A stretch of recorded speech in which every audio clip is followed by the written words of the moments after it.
am 24F and my husband 24, both met at our university, when we both were 18. Got married at age of 21. I run a bridal store and he runs a hardware shop. My husband has 2 siblings who are 12 and 10, as his parents struggled fertility issues for decade and then had 2 children later. His parents died 2 months back in accident. And left a house but not much money, due to bad investments. My husband took his siblings in and I respect him for that. But it isn't something that I signed up for at such young age. Our whole budget has gone to toss and he will be responsible for their education and other things in future. Yes, we both earn well. But still expensive foreign trips, my high-end lifestyle and other things need money. Our own plan was to have 5 years of marriage and plan child around age of 27. I realized it won't be something I want at this point with too much household work and 2 kids to care for. I asked for divorce. And has moved out. There are not much assets as we were saving for a house. And I will grant him an easy divorce. I love him, but I am selfish and at 24. I don't want to do all this. I want to travel and live my life. It hurts, but this isn't something I want. I have moved out and he is asking me to solve this. I can't ask him to give away his siblings to other relatives or social care. I am not that horrible person. But I also don't want to be responsible for them. My parents and siblings are saying that hardships are part of life and I should give my marriage a chance. I don't know. I know I will be very resentful if I force myself into this. Edit. Need to add. People are talking about my vows with him. My vows and commitment was or is with him. If he was in some accident and had lost his limbs, I would have taken care of him. Because I committed to him. So please stop trying to put the equivalence with me not taking responsibility for his siblings. I wasn't committed to his family. I was committed to him only. I am 24. Not ready to role-play a mother role at this age. Comment 1. Bottom line is that this is your life and your choice to make. Whether or not you're an R for making it doesn't matter. You will need to live with your decision whichever way you go and whatever anyone else thinks of your decision. Comment 2. Nah. You're doing the most responsible thing you can. The moment those kids were depending on their brother was the moment that everything became about their well-being. Children who aren't wanted by one parental figure grow up to have issues because of it. No one gets a chance to be happy in that situation. You are doing what is best for them by leaving sooner rather than later. It's going to suck for a while for all parties involved, but you're right, ultimately it is the best option. Comment 3. Help me with some math. You met at university at 18, married at 21 but are both running stores now? That seems an awful quick turnaround from graduating university to managing an establishment. When did you both graduate and what were your majors? The parents died 2 months ago and left a house, but you are also saving for a house, and having these 2 children in your household for 2 months has put off your budget badly. But also you reference needing expensive foreign trips and a high-end lifestyle. But there are not much assets. YTA for either making this up for some bizarre reason or for being an extremely selfish person. Story 2. My fiancé and I are getting married in May and decided that we didn't want to have a traditional plus large wedding. We had always really wanted to get married at the courthouse. A big reason for this is because we didn't want to have to deal with the drama that comes along with not inviting people who think they are entitled to be invited, specifically my uncle and his wife. My parents were very upset about the courthouse idea because they wanted more of a celebration, so we compromised and rented a big vacation house to get married at. It wasn't exactly what we wanted, but we were still happy to do it this way. My parents paid for the house. We invited about 10 people, including 2 couples that my parents are friends with. But now my dad is insisting we invite his brother. I have always felt very strongly about not inviting my dad's brother and his wife to our wedding, no matter how small our ceremony is. They are extremely entitled people, have spread many false rumors about my family, trash-talked us behind our backs, all while trying to maintain the guise of being one big, perfect loving family. Put simply, I don't care how closely related I am to them, I do not have any sort of affection for them, and I certainly don't trust them. Now my dad is using the fact that he is paying for everything as a way to control his brother getting invited. He says it's also a celebration for him too, so he wants his brother there, even though his will have other friends and family there. I say it's my wedding day and I don't want to spend it with someone who has treated us like we're beneath him his whole life. My fiancé and I have already compromised for my parents by getting married at this house in the first place. We don't need to make any more compromises for them. My dad is not budging and is accusing me of being selfish and petty, so now my fiancé and I are strongly considering cancelling it all and going back to our original courthouse plans. Seeing us get married is a privilege, not a right. Does my father actually get more say since he is the one paying for everything? Comment 1, NTA. Seems your dad's entire purpose for paying was to manipulate your wedding into something he wants. You have good reason to not want toxic family in attendance of your wedding. The fact that your dad is okay with their behavior is a bit alarming. I'd cancel everything. Reschedule for the courthouse experience you and your fiancé originally wanted, and when your dad comes around and offers to pay for anything, just say no. People who use money to control others are pretty devoid of moral character. Comment 2. NTA. The only reason you're having this extravaganza is as a favor to your dad. If he crosses your boundaries, by inviting his brother, you're fully justified to change to the little wedding you wanted in the first place. In fact, you should probably cancel the big wedding unconditionally at this point. You can't trust your dad to keep your uncle out, even if he were to reassure you uncle wouldn't be invited. He's taken your wedding and turned it into his party. I do think that, in the long run, you'll look back on your courthouse wedding and be content that you got exactly what you wanted. Comment 3. NTA. Your wedding is actually not a celebration for your dad, to your dad, about your dad. Apart from opening his wallet, he really should have absolutely no say in the wedding. If this were me because I'm petty, I would actually retake full control and now plan the wedding I want. For you, would it be too late to change back to the courthouse?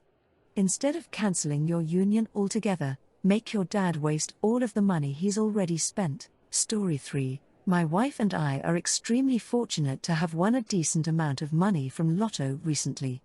It wasn't the top prize, but it was enough to pay off our sizable mortgage and still have some left over for vacations. The mortgage was by far our biggest weekly cost, and with that gone we could both comfortably cut our hours back at work to only school hours, and spend some more time with our kids. This was always a daydream we spoke about when we bought Lotto tickets. I assumed this is what we would both do. When we got the money and paid off our house, everything almost immediately turned bad. My wife started talking about how amazing it's going to be finally not having to work anymore. I was blindsided by this. Even with the mortgage gone, we would still have to work at least school hours to keep our current standard of living, and on my salary alone things would be tight. I asked if she was serious and she said of course, it was her ticket and she gets to decide. This is BS because we both bought Lotto tickets before, and when we moved in together we only bought one because two seemed like a waste of money. I tried to reason with her, say she could use some of the extra to take some unpaid leave here and there, but she needs to keep her job. When I said if I'm only working school hours, she absolutely flipped and started accusing me of being a gold digger and ruining this for her, how she deserved it after working so much of her life, etc. I asked her for a pause because I was honestly afraid. She's never been like this before. The next few days we tried to have this conversation again, but she didn't budge an inch, and when she said, well, it doesn't matter now because I'm putting in my notice at work, I lost it and told her I'm not going through with this. If she's not going to share the winnings, which is under both of our names, I'll divorce her and get half through the house and therefore half the winnings anyway. This started another screaming match where she continued to call me a gold digger. I'm absolutely exhausted and lost. I feel like my wife has been replaced by an imposter. I would have preferred not winning if I knew this was going to happen. Comment 1. NTA. You have to file for divorce immediately. If you can show that she quit her job after you saw an attorney, you are less likely to pay alimony. Start marriage counseling. Sounds like friends or family may be putting thoughts into her head. She needs someone unbiased to talk to. Comment 2. You don't get to decide, and neither does she. Either you both come to a decision, or it is 100% a divorce, and there's no way the court doesn't split the winnings down the middle. Depending on who earns what, child custody, etc., other things maybe not go 50-50.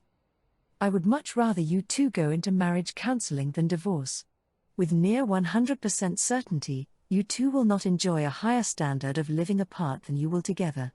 And if the children are still minors, children from broken homes are 5 times more likely to suffer damaging mental problems. I pray you two resolve this amicably. Story 4. I 37M have been married to my wife 37F for 11 years and together for 16. We have 3 kids together 14M, 9M, and 3F. We own our house together. Our relationship has been a roller coaster to say the least. I've been a terrible partner and companion to her for the majority of our relationship. I haven't cheated on her in more than 5 years, but the times I have in the past it's clear now she never healed from the hurt. For the past 6 months she reconnected with an old guy friend after his brother passed away. Since our relationship has just been on coast with no connection, she was vulnerable and opened up to this guy. She fell in love with him and they began having a relationship. In the meantime, I was oblivious to all of this. Even though there were signs, I didn't pick up on them.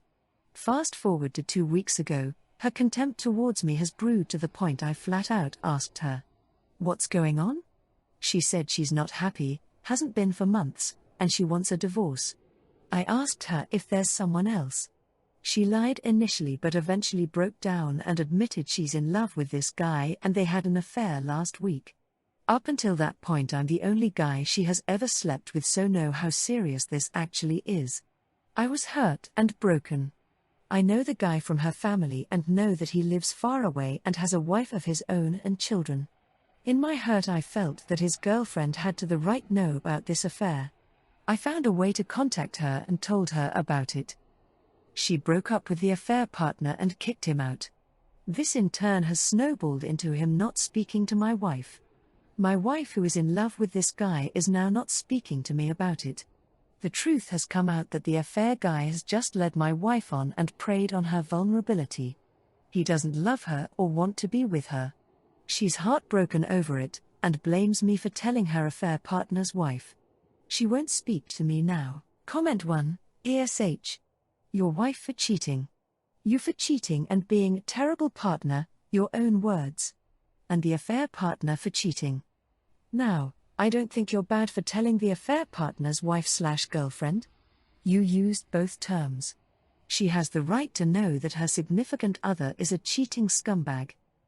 I never understand when one partner can cheat, and then act betrayed when their partner cheats on them. You betrayed your marriage vows first. Comment 2. Yes, you are. You admitted how bad you were. You should just let her be and let her take her own journey wherever it leads. Even if it was temporary happiness for her, you should just let her be. It would have maybe made up for some of the things you've done. At some point you can't always be a bad guy. Comment 3. YTA. You cheated yourself and got mad that she cheated on you after you are a shit partner? I mean, calling the kettle black is an understatement. Your wife is wrong as well, and she should have left your ass after you cheated and took all your money. But the only not part you NTA is telling the other's wife because their partner sucks as well. But at least the 3 of you are miserable people. Your wife slightly less though, because she's not the hypocrite like you. You drove her to this. I have a co-worker that I am very close to, and we eat lunch together, etc. I'm a clothes horse and I have so many things that I've never worn and still have the tags on. My co-worker is always commenting to me that she loves my clothes, and if I ever decide to give anything away, please come to her first. We were the same size. I recently lost a lot of weight and I've gone down 5 sizes. I've been working really hard at it, but I haven't been talking about it that much because it seems to be a bit of tension between the 2 of us. She's never said anything outright, just some passive-aggressive comments about how I'm getting too thin. I just ignore it because a lot of people say that, and I think it's just a result of the shock of me losing weight. I still have about 30 pounds to lose before I even hit the 150 mark, and I'm very short. I'm definitely not too thin, and I still suffer from body dysmorphia, so I don't even think I'm thin at all. I recently went through my clothes, and I have a shocking amount of things that have either never been worn or have been worn once. I really need to work on this addiction. I put them together in boxes, and on my next trip into the office, I asked her if she would like me to bring those in so she could go through them. Her face took on this very shocked expression, and then she said, "Why would you ask me that? Why would you insult me by asking me if I want your hand-me-downs and cast-offs? That's so humiliating." I was stunned, and I think I might have actually said I was sorry and walked away. To make things even worse, there's another friend in the office who was also my size, and as we went out to the car later that day, she asked me what the boxes were in my car. I told her they were my larger size clothes and that I had brought them for our other coworker, but she didn't want them. I didn't go into any details. She went nuts and asked if she could go through the box. She called her daughter, who worked very close by, and we spent the next 45 minutes going through the boxes and getting the stuff that she wanted. They literally took almost everything. While they were doing it, the other coworker came outside to leave for the day and saw what was happening. She got into her car and left. Later that night she texted me and lit into me about me giving the clothes to the other coworker. I am so confused. Did I insult her? And if I did, why would she care if I gave the clothes to someone else? After several years of a good work friendship, she won't even speak to me anymore.